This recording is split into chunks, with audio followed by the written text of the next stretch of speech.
Welcome to 89th İzmir International Fair Business Day.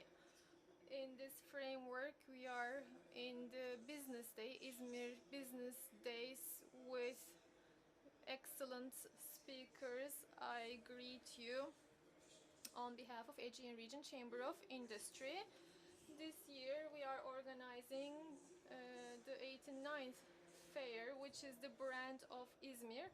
Under its scope, due to the pandemic, we have a different kind of organization.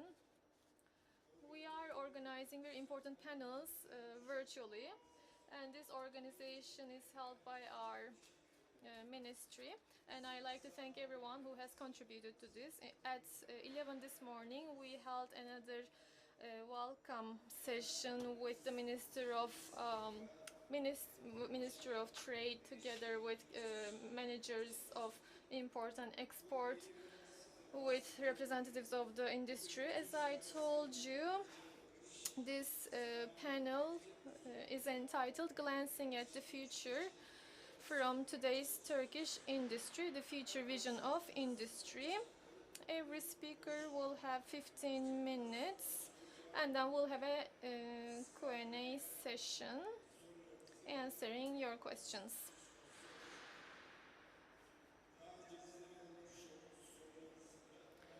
I will take into account the questions sent beforehand. After the speakers finish their remarks, I will pose those questions.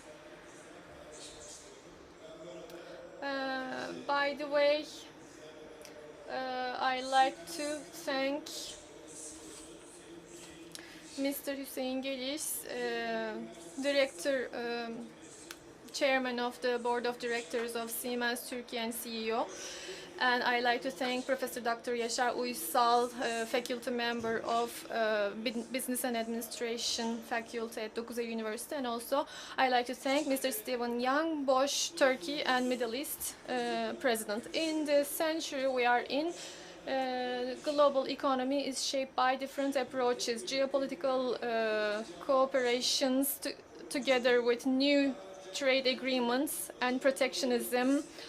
When the manufacturing going from the east to the west, and efforts to draw production in the west, democratic changes, new migration waves, and aging technology, technological transportation, commercial trade, no state world, mega cities, civil society, along with mega companies and development models. These 6 important headings include a new gate for transformation, and industry is influenced by that the most. We know that for a strong country and for a strong economy, industry is a sine qua non. So we will be discussing industry in this session, and we should really underline these different approaches. And our country is the 19th greatest economy with 0.86 by thousand of the world. With our economy, and we know that we have a long way to go still.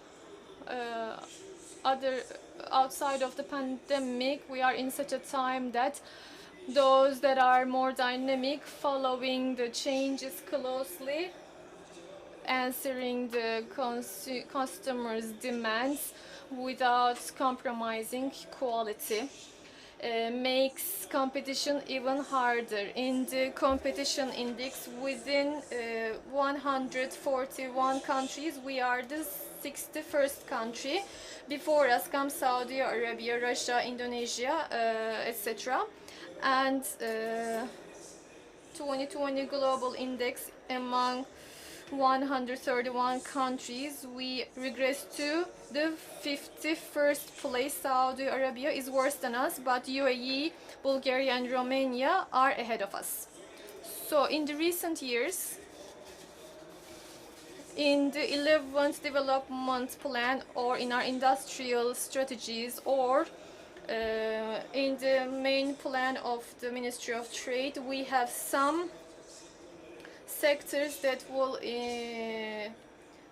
increase our competitiveness with its subventions, with its supports. Even though our private sector is very strong, due to a lot of aspects, we haven't been able to achieve the breakthrough that we needed. I think one reason for that stems from education, because at schools theoretical knowledge is not combined with practice.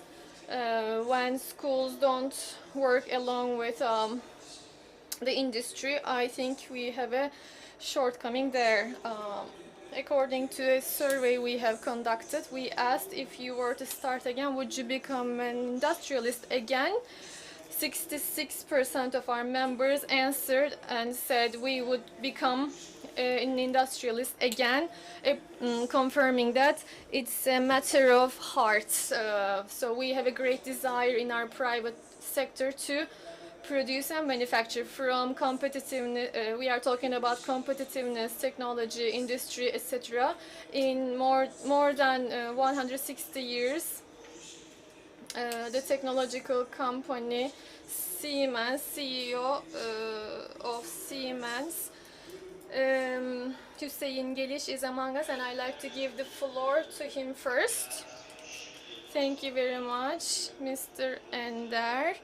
And I'd like to thank Aegean Region Chamber of Industry and for everyone else who organized this panel under the scope of İzmir Business Days. I will just express a few of my ideas rather than taking up all of my time, so that afterwards we have a dialogue. Just like Mr. Ender said, the title is Glancing at the Future from Today's Turkish Industry, the Future Vision of the Industry. How did we come to where we are right now? Professor Yaşar, I'm sure, will go into the historical details of this, but in industrialization of Turkey has two important periods. One is in 1970s. The industrialization was based on subventions, state aids, and these subventions were given in order to protect the industry. And in those years, again, for the growth of economy and industry, there were some obstacles. As you can remember, the short energy supplies and high energy prices, which was cost.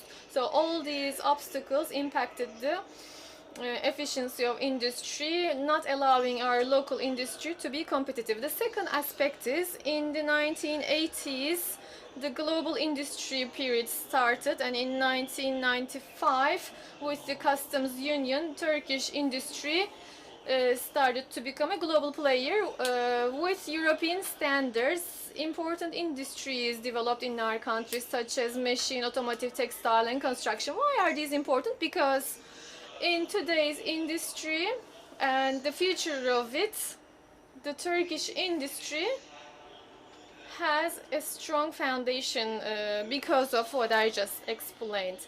In the transition to the fourth industrial revolution, and the key aspect is digitalization, that has been discussed in different platforms for a long time. The level of industry of Turkey compared to the neighboring Middle Eastern countries, we see that we are a country with a domain know-how. So in the digital period, if there's automotive sector moves on to digital manufacturing for glass and other material, if we want this happen, we really need to understand the sphere of influence, the impact of digitalization. In the neighboring markets, the industrial infrastructure is either not adequate or it's much lower than what we have in Turkey. So today's industry comes from these, and the future potentials what kind of benefits and aspects we have to reach our future potential. And for the future vision of the industry is the next topic I like to discuss, and then afterwards we can have a more collective discussion together. So when we talk about the vision of the industry, the first thing comes to our mind is the digital era. So for Turkish industry to be competitive in the fourth industrial revolution, we need to have a strong footprints. The existence of this, the importance of this was already re-emphasized in my previous sentences. For an industry to become a reliable industry, trustworthy industry, it should develop branding. If there is a good brand, if there is a strong brand, then you can find capital more easily. Investors would invest in strong industries. It's not just for industries, for countries and for regions, it's also valid. The other aspect is the labor force, manpower. From traditional production to digital production, we need a roadmap. Here we need every employer from every city to improve their data analysis.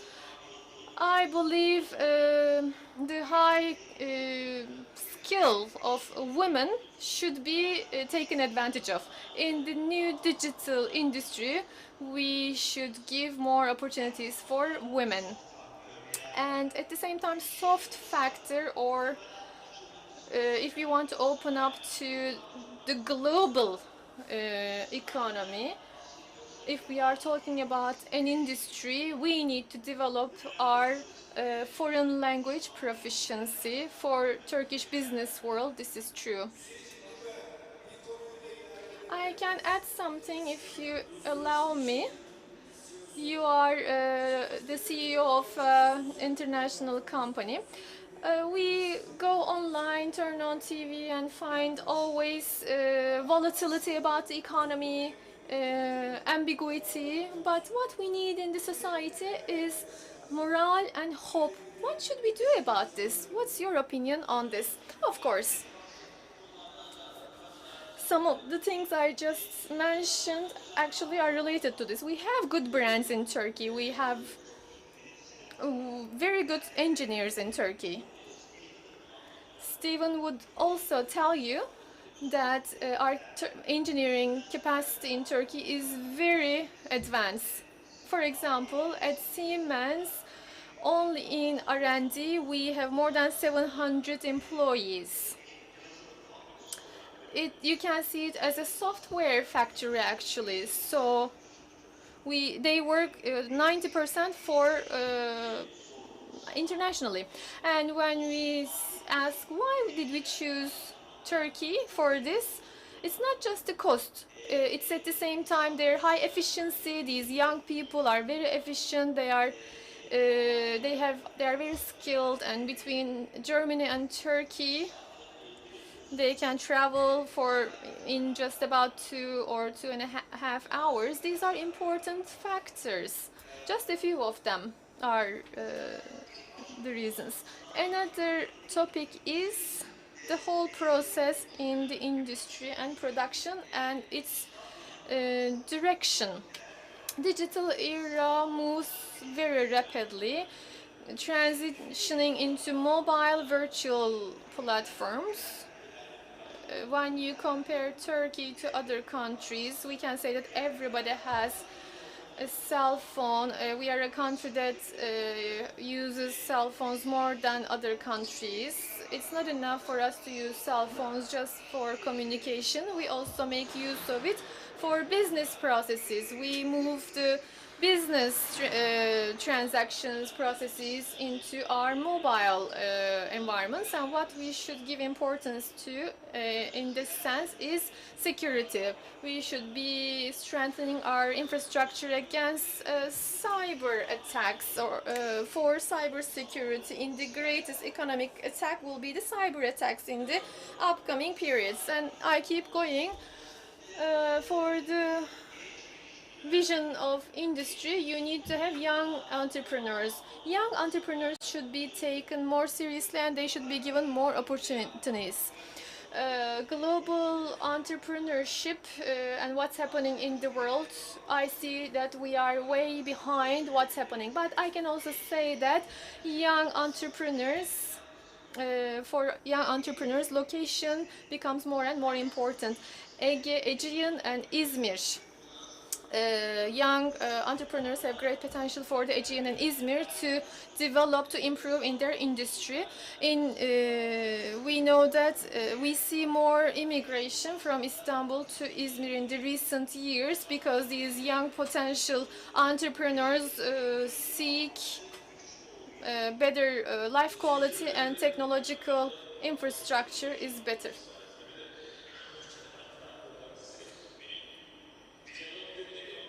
Since you said dialogue, I wanted to insert a little joke, which was not audible to the interpreter. Yes, that's right. According to what we heard, there is great migration into İzmir.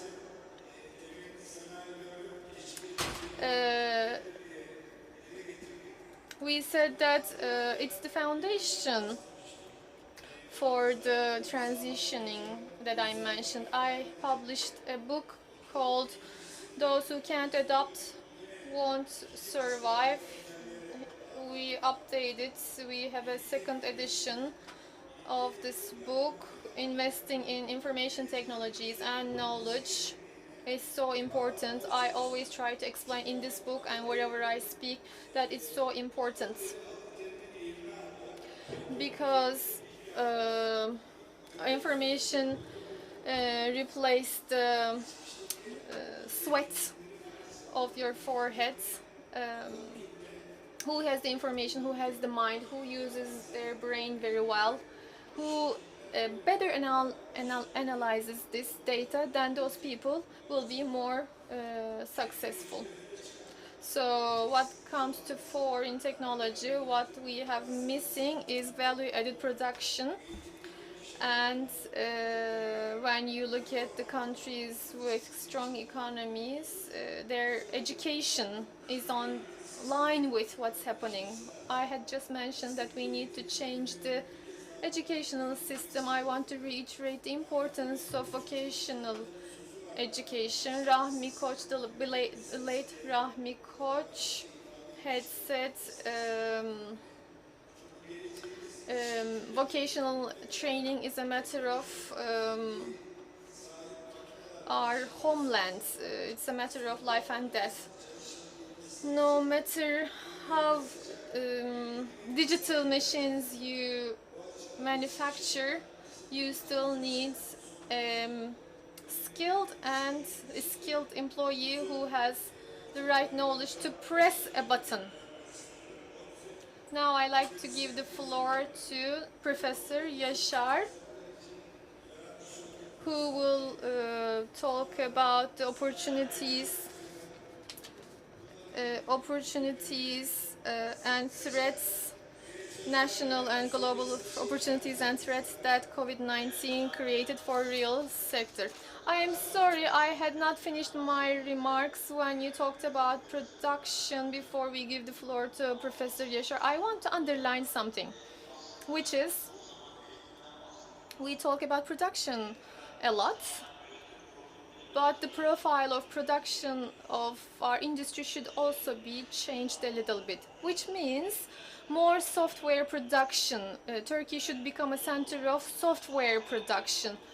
Hardware production, we are in a leading position. We need to grow more in the neighboring location in the Middle East. We also need to have a local added value. In Turkey, if we want to open up to the world,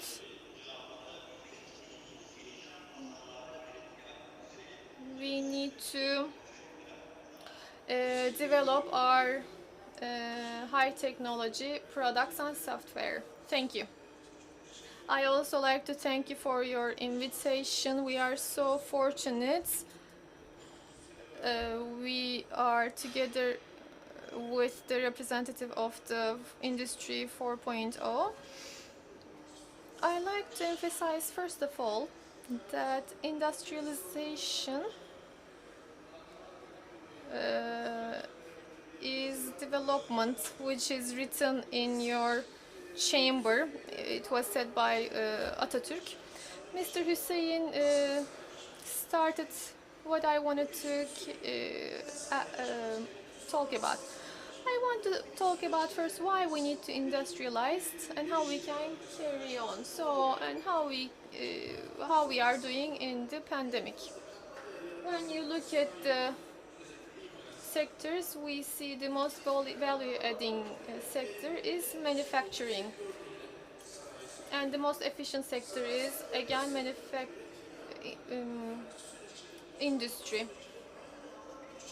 Together with marketing, it takes it along with other sectors, like, so whatever you want to product, there is raw material, insurance, financing, spare parts, freight, logistics. It mobilizes all the other sectors. That's why we need to industrialize. I like to refer to what Mr. Hussein said. In the world trade, you can see the figures. Export in the world, $19 trillion, amounts to $19 trillion, and $13 trillion of it comes from the manufacturing industry. So 86% of the world trade comes from industry. In the services sector and agriculture, we also have the most stable sector is the industry related to that. And we see the most developed countries are industrialized countries, and industrialization brings together a culture of cooperation and culture of solidarity. And consumption products and in the byproducts we are doing well, but in the industrial main industrial products we are still behind. In 1980, the World Trade Organization defined electronic data, office and office equipments are not included. But in the recent years, the export of it is $604 billion. Integrated circuits export is $702 billion. There is great, unbelievable change in the components of the industry. Steel and iron goes down from 4% to 3%. The office equipment comes from 4% to 8%. So industrialization is going towards a different perspective due to the technological developments. What is the relation to the COVID-19? While industry is going through a change in its own dynamics, COVID-19 came out. I resemble COVID-19 to a highway on which you drive with the speed of 120 kilometers per hour, and then all of a sudden a rock rolled down to the road, and it's created a crisis. Factories were closed down, business slowed down, etc. So in the natural transformation and changing process, we find another impact. How were we caught in the world to this pandemic? There was wars of trade, reverse global tendencies with the expectation of debt crisis, as well as we were caught in pandemic. And how did Turkey get caught? under the negative impact of the exchange rate shocks. Public funds were weakened in the meantime. In 2019, the central bank used all the resources from the paid military service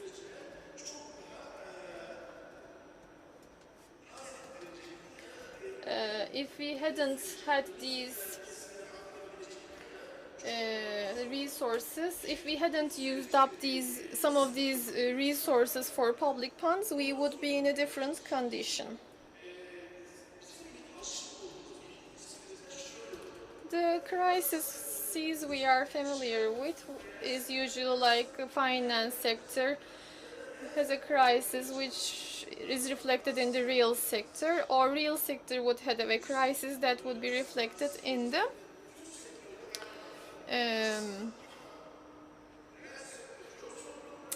financial sector. But financial sector is not doing well, agriculture is not well, Nasdaq is having a blast, while real sector is negatively impacted, the financial sector is positively impacted. The world has to make a decision. We had come to that point, but the COVID-19 is going to accelerate this process. The production is $85 billion in the world, and about $950 trillion financial assets are available. The reason why we can't get out of the 2019 and 20 crisis is this. So those who give direction to the world economy, they should make more efforts to solve this problem. What about the opportunities that the COVID brought about? In every country, it caused for unused, untapped resources to be used. Secondly, it accelerated the digitalization process. Along with that, regionalization has come to fore rather than globalization. So, in the previous meeting, Mr. Steve had said local to local is becoming more important now. Why am I saying this? Why is it an opportunity? Look at the world map. Check the part until the Gibraltar Canal. From there to the Black Sea, there is no country that has so many different neighbors. We are in the middle of the Middle Eastern, bordering Europe and the Black Sea. So now we have close proximity supplies. We shouldn't be depending on China anymore. So what is important now is close proximity for supplies. So Turkey is close to so many important locations. So in that sense, COVID-19 creates a great importance, advantage, opportunity for Turkey.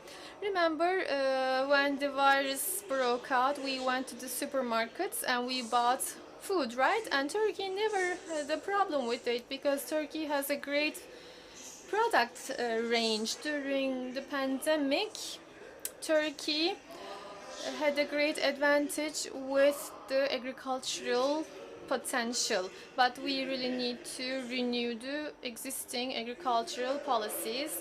I will wrap it up. I'll say a few things about the threats. So here the most important threat is this, ambiguity, unforeseeability. Should I invest or not? Should I employ more or not? Should I have export connections or not? Should I even organize my wedding or not? Ambiguities. The world, as far as I know, has never had the lack of foresight before. It's unprecedented. Global capital movements slow down. It's a risk for us because Turkey is dependent on foreign resources. If you need to pay by June $171,000, then it's a problem for you. And tourism movements slowing down is also another risk, and the slowdown in the export is another risk. So Turkey is at a point with industrialization. COVID-19 accelerated this with certain changes. If you can perceive, if you have a good perception of these changes, and if you can make use of these opportunities, then you can be more advantageous. You can make good use of these opportunities. Can I add something? I agree with the professor about the supply chain. We discuss it a lot. How can we change the supply chain? How can we benefit from the new type of supply chain? There are great discussions about it, but I want to reiterate what I said in my speech earlier. People and countries, when they make good use of the new supply chain opportunities, brands and reputation are also important. It's not just the distance. Proximity is not good enough. So Turkey, I agree, has a great opportunity, a chance. But the issues of brands, trust and reputation, we should really keep those as priority. It's very true, brands don't become brands easily. In Europe, we see companies existing for 150 years. Of course, we are a young country, not even 100 years old yet. With such a short time, I think it's a good thing that Turkey has made so much progress in the industry. Before I give the floor to Steven, I like to say a few things. In every platform, since the day I became the chairman of the Aegean Region Chamber of Industry, if there is no industry, there is no development. I always emphasize this. There are many criteria in a country. When you want to invest in a country, a foreign investor will look at CDS unit, CMI, consumer trust index, growth rates. All these are closely examined, and when you look at them all, these criteria bring about primarily the value of the industry. The amount of production impacts the results of these criteria. That's why production, manufacturing is very important. Solution for unemployment is production. Solution to the problems of export is production. So what the industrialists need is knowledge. Changing knowledge should be transferred, otherwise it's useless. So the university, academia and industry cooperation should be increased. With these remarks, I like to give the floor to the president of Bosch, that has a lot of investments in our country, Stephen Young. The floor is yours. Thank you, Ender. You called me my dear friend. I also like to call you my dear friends, and I also like to thank you and Aegean Region Chamber of Industry for inviting me. It's a valuable event. I also send my greetings to Mr. Hüseyin and Yaşar. Industry, we can talk about what we understand from this term, and then we can elaborate on what we talked about. So according to my understanding, when you say industry, I don't only understand like chimneys or production. If you look at the circles of value added, intellectual property, from intellectual property up until the user, there is a process that covers a wide range. So in our country, we have the ability to do it all. Since 1910, there are two companies established before the Republic. So we have been here for such a long time.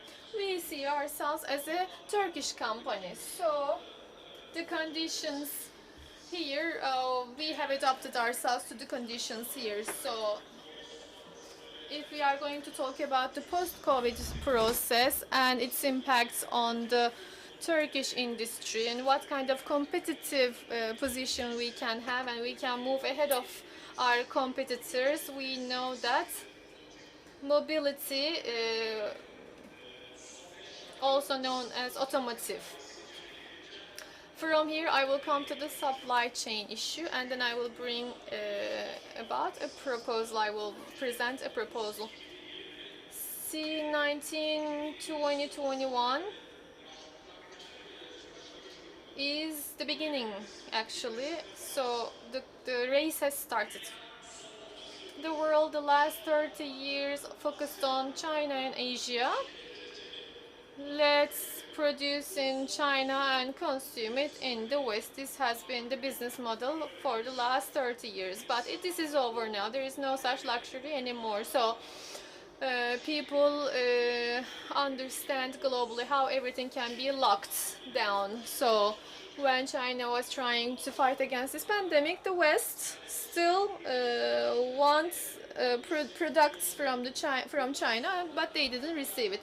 So from now on, as Professor Yaşar said, we should focus on local to local. So the supply chain will be regional or will be country-based.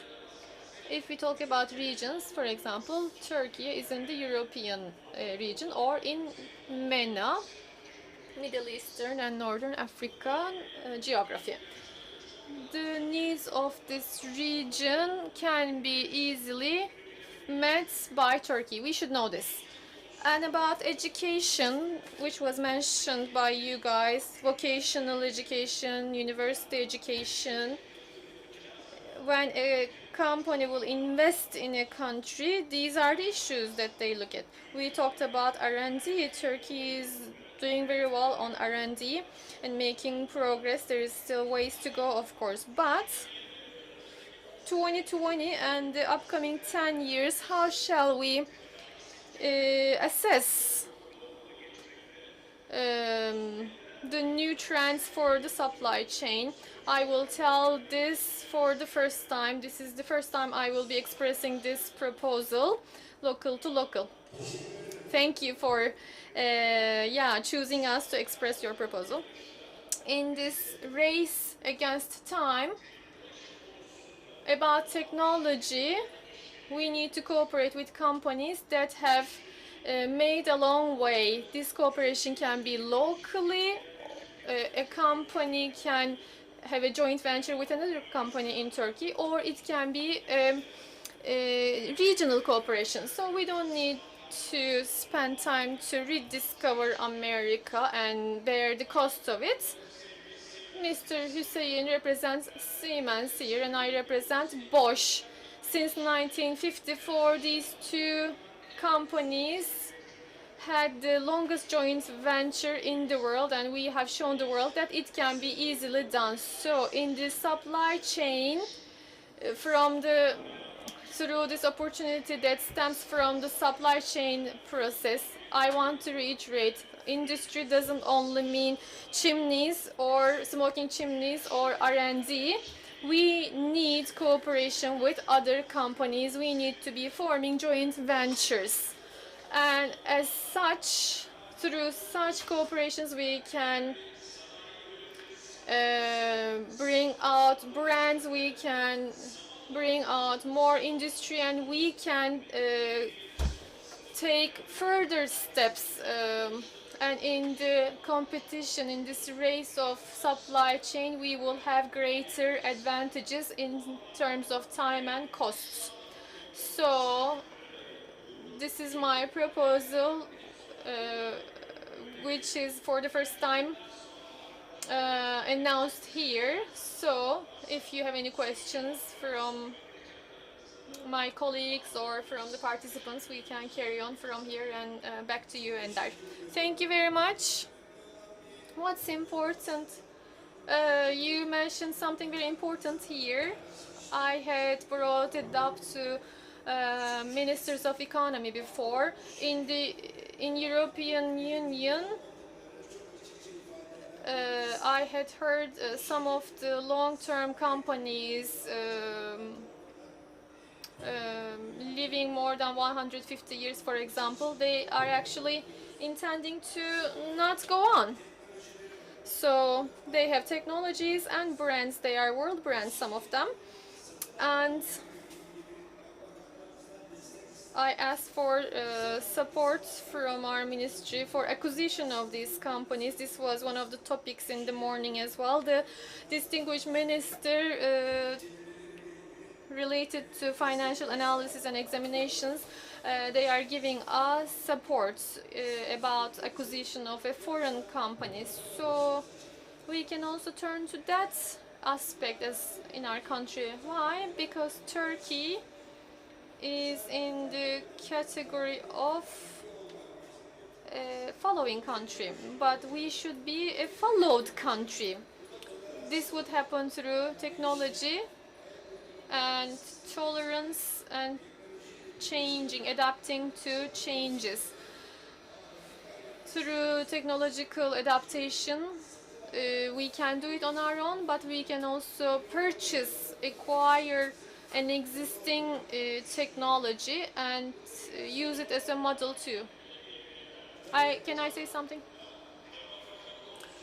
Demographic location, as far as demographic location, we have an advantage because average age is 30, about 30. The 30 years ahead of us is a window of opportunity. The researchers say that in a country, in a country, the period between the age of 30 and 40 is a golden age for a country. As far as their production capability as well as consumption potential. So we are in this period strategically. So it's a natural opportunity as well for us. It's a great power of attraction. Sailors know that it's a wind blowing from behind. Since you are at the Aegean Sea, I wanted to insert that analogy. So I had mentioned earlier also, no matter how many machines we buy, how technological we are, we need someone to press the button who has the knowledge. So vocational schools, that's why vocational schools are very important. In Germany, Siemens, Mercedes, Bosch factories, I had visited them when Bosch invited me. And I saw that a lot of factories had vocational schools within the factory. So the students are both studying and working. And I dreamed of this for Turkey. How can we do this? That students are working while studying and they would not have a concern to find a job in the future. Yeah, Hüseyin Bey wanted to say something. Thank you. I want to reiterate this. We should focus on high technologies.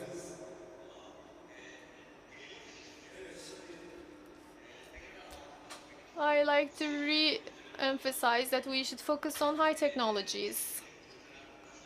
About low technologies, I was trying to say that low technologies, in the markets where we want to grow, we should produce. I agree with Steven. Cooperation. A new cooperation model is upcoming. Who will be our new partners within Siemens, for example? You wouldn't believe the answer. We would talk about big companies in the company, but now two people started a company, Ahmet and Ayşe, working on an application. They are now our partners, Siemens partners. So such opportunities should be increased in industry. That we should trust these. So new cooperations can be carried out with small companies. For example, in software, 3 people from Siemens, they received support from Siemens and they established a company called Albert. And then Siemens became 20%, became a partner by 20% of shares. So we don't want to include them in our own company. We want to encourage them to keep going. But I like to reiterate something. If we want to change industry, if we are seeking new opportunities, if we trust the young people in the digital age, we should really give more opportunities for women. I just wanted to emphasize this again because the fastest growing industry requires the data industry. We still didn't understand the value of data. So in the upcoming periods, if we want to raise the importance of data, I believe women are very important. We have conducted a study about data analysis. We found that women are more rapid and analytical as far as data analysis. So we have a great resource there, and a little more than the population is women in Turkey, so they should be within the business world, the labor force. I am one of the greatest supporter of this. We always talk about education. I have a professor sitting next to me. What can you say about the education system? Is it ready for the growth we hope in Turkey? If you look at where we are as far as growth, no. Production, education, and life haven't been well integrated in Turkey yet. We should solve this problem. If we don't, we used to be just a machine market. We will become a system market. So education should be scientifically referenced. People should be educated with on scientific basis. The greatest power, economic power of a country is the imagination of their people before any other strength. So this imagination is included in systems, softwares, etc.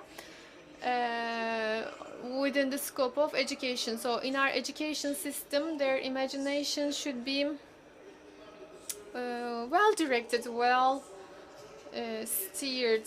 So after the middle school, students should be divided based on their skills, so that they should go to the right high schools, and from the right high schools they should go study the right thing. If some student is specially skilled in physics, biology, etc., we should receive them and include them in the special innovation programs, and then send them to Innovation and Technology University. If we don't include their imagination in the in this process, we will unfortunately fail. So with the current system, we can't do it. We have the top level managers of two big German companies. I want to ask them both a question. There are different definitions of inflation. The greatest inflation is the inflation of meetings and reports. When you look at the results of those meetings and reports, I unfortunately don't see the results that we desire. There are too many meetings and reports. It's such that sometimes civil society organizations ask for different reports and meetings in order to have this synergy in a joint initiative. What should we do?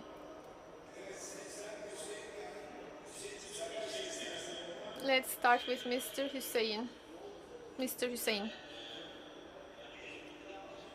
We are actually talking about efficiency, right? How can we increase our efficiency is the basic question, actually. You say that when we make an assessment of the current situation, when we look at our work in the virtual platforms, I wonder if we are more efficient, or what should we do to be more efficient? That's the question, right?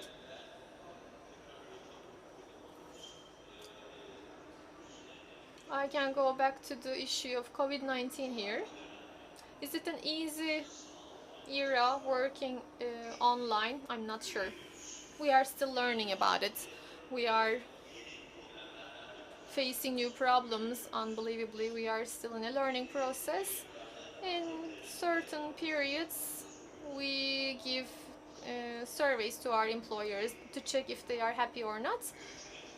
We try to measure efficiency to see if we had any loss in efficiency. It's not easy, but at some point we have seen the increase in efficiency, which is in the R&D. My employees in R&D felt more comfortable in virtual environments, online. In Istanbul, rather than being in traffic for 3 hours, they can work from home, they can work whenever they want, and we have realized the efficiency increased. But on the other hand, we had a problem. I can talk about it in terms of time. When will people start their day, and when will they end? We see more meetings in this period. We have more meetings because organizing a meeting is easier now, obviously. Before the COVID-19, maybe I would have 4 or 5 meetings. Now I have about 8 to 10 meetings. I am not sure if I'm more efficient here. About reporting, we are more efficient there, Mr. Ender. Because all the processes as Siemens, we draft everything online. So if you want a report, you can draw it from the system. The system provides the reports. I can say I believe we are ahead on reports, but when it comes to communication and meetings,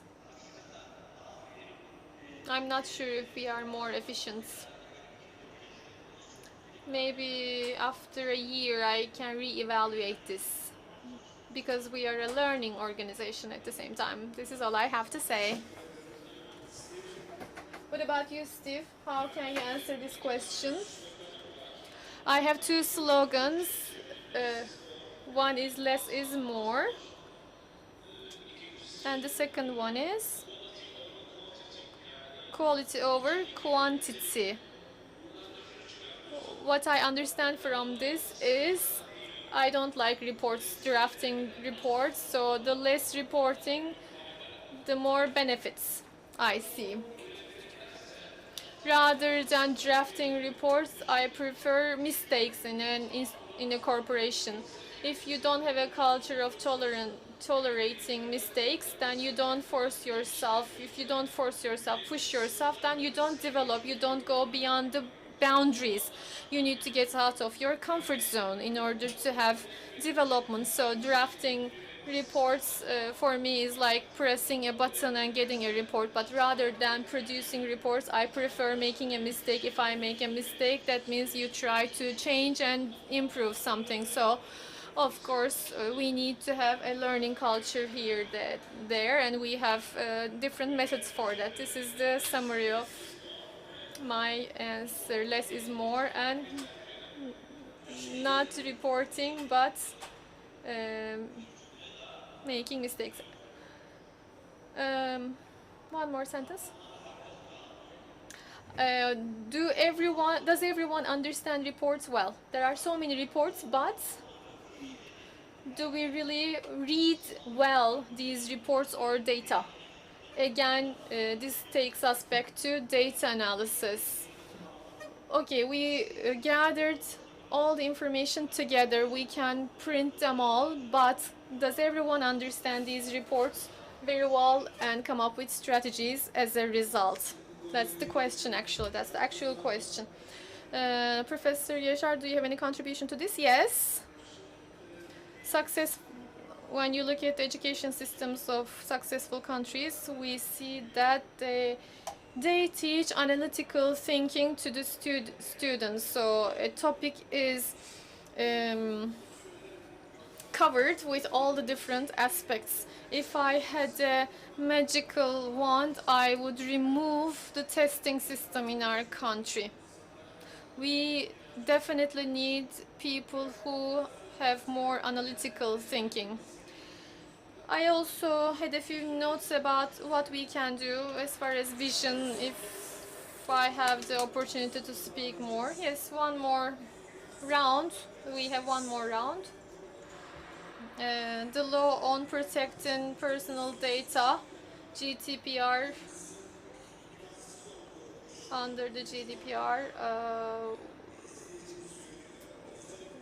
it's impossible to follow those rules, especially export documents.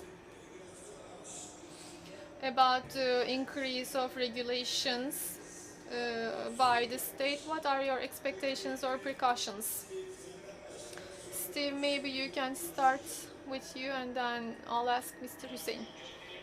This is a serious topic. As a company a few years ago, we had a lot of preparation and alteration to adapt to this. We are the Turkey leg of an international multinational company. Of course, it's discussed a lot. I can't go into details, but this is not on my agenda anymore. I don't even remember the details. If you want, if the person who asked the question wants specific information, I can maybe personally tell him. Do you have anything to add, Mr. Hussein? I didn't understand the question very well. About the protection of personal data and the law on protection. International companies who conduct international commerce, the conditions, the requirements are too hard. Especially export documents. Should we change it or prevent it? What if you face a penalty on this? What should we do? This is not just Turkey's problem. This is globally discussed. One of the growing issues in the world. And our governments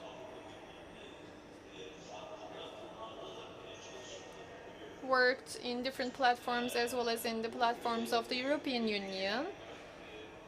It can be an obstacle in the beginning today.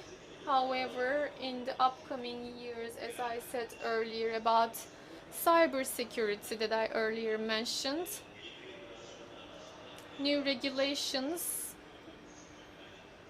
will actually help for protection of personal data.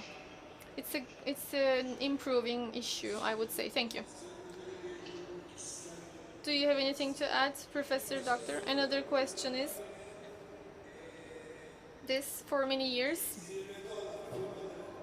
the countries at the top of the lists, we always see the same companies. What's the probability of those companies changing now? I like to shortly answer this. When you look at the past, oil companies producing and distributing were leading companies, but in today's world, technological software companies are on the fore. Uber has no taxis. Airbnb has no buildings, but you can stay in a you can find a place to stay, you can rent a house in every part of the world. So the information technologies are highlighted now, and I think in the future they will be in the first league, replacing those companies on the top. You said very well, this is true. We are moving towards companies that work with data, starting with Microsoft 20 years ago, kept going with Google. But when you look at the origins of those companies, America is the greatest economy, but China is very close. Within the next 10 years, China will go beyond, will be better, and India is next. So what China caught in this wave, I don't want to mention names, like Chinese companies in the digital area and Indian companies also will come to fore with their software companies. So the traditional companies that we are used to from the West, if you look at the first 100 companies, you will find a considerable number of China origined or India origined companies. I like to thank for this question. I don't completely agree. It changes non-stop. Are we talking about Turkey or are we talking about this globally? I'm not sure what the participant wanted to ask. Take America, United States.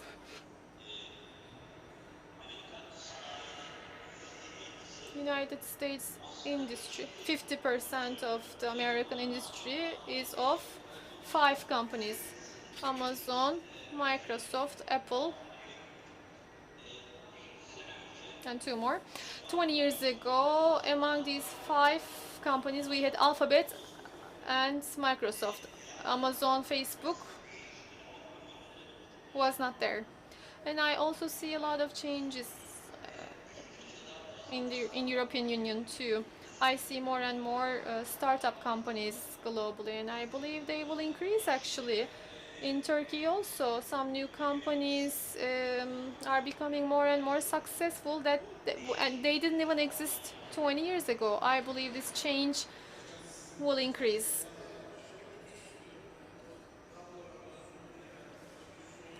In 1917, the greatest companies of the world compared to those today, we know that oil or steel and iron companies were the greatest companies. We have different kinds of companies in today's world. We should split them into 2 companies: those who produce the new technologies and sell them, and the others use their technologies and keep their existence. I think we are in such a process as this. In the next 10 years, I think we will see some companies we had never heard before in the first 100 best companies in the world or biggest companies in the world. Okay, we are on the last round right now. And we will look at the issue from a different perspective. Where we are as a country, we are one of the greatest production centers. In the west we have European Union, in the east we have Asia, and we are covered with seas on 3 different seas. But at the same time we are in one of the riskiest locations. We are a country that wants to develop and grow with 80 million people. Our goals are so different by 2023. We want to be not a following but followed country. When we entered the customs union, we thought we accessed the European Union. We were very happy about it. Unfortunately, we were not part of the decision making, and I always raise this issue that it needs to be updated, and we want to be part of the decision-making process. The EU just signed 2 important free trade agreements, one with Japan and one with Vietnam. Vietnam is important for us because it is one of our competitors for exports. It is one of those countries that can potentially replace China. There are significant EU companies that have made investments there. I visited Vietnam personally, and I noticed that a number of renowned European brands had their own factories set up there. And regarding these free trade agreements, I will give you the word one last time. Hüseyin Bey, I will start with you. Very briefly, please tell us what you think about these free trade agreements.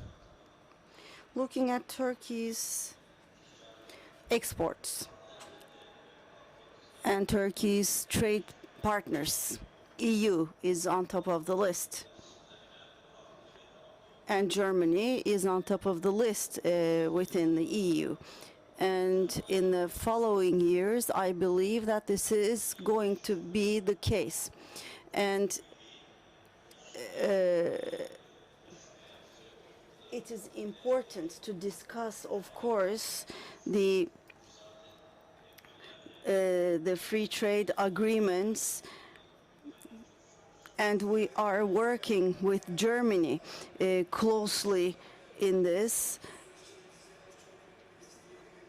And we are expecting their support to us with regard to customs union as well. A JETGO working group, you know, Stephen is actively part of it, and they are discussing customs unions and developing the collaboration between the countries. I think that there is no alternative to this, and this type of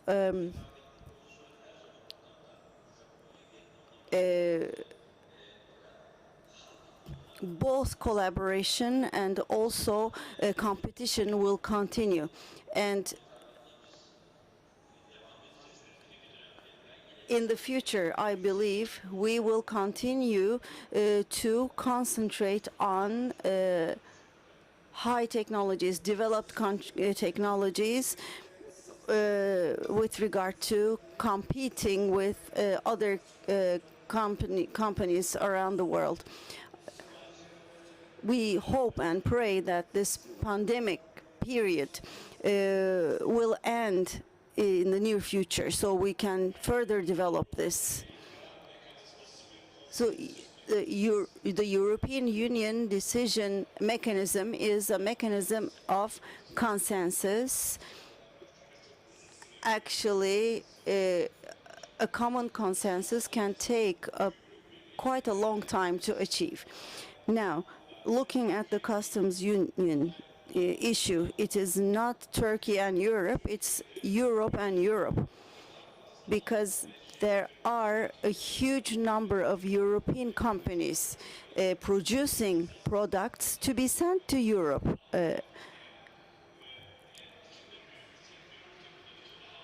And Germany is the main and biggest partner. I have been working on this for the past year, and I said this openly. And you need to be delivering your own messages as well. If Turkey is not able to make use of the opportunity on the platform, it has its impacts on the German companies who are producing in Turkey. But as I said, the decision process is a consensus process, and we need to be, it will take some time, and we need to be patient in that respect. However, for the near future, the MNI is and also the joint ventures seem to be the main aspects of our roadmap. We will be adding up, supporting each other to put forward our competition, joint ventures or mergers and acquisitions. For Turkey, I believe that Turkey is the biggest opportunity for European Union with respect to production, looking at the Middle East and Northern Africa. It is quite easy to see where we should be headed. And with the UK leaving the EU, we should have used this opportunity in a much better way, and I think we have missed that opportunity. A few more topics regarding future vision.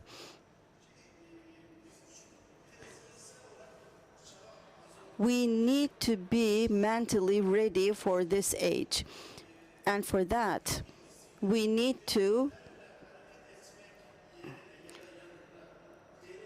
add our experience from the past to our expectations for the future. And this is going to be a large paradigm. We need to move towards quantum-based industries, because we cannot compete in each and every single industry. We need to see where we have a chance of competition, and the state planning organization needs to be part of this. And with the unregistered economy, it is impossible to make Turkey a competitive state. And we need a healthy database as well, because we cannot base our correct decisions on wrong data. And on top of that, the macroeconomics need to be supporting industry.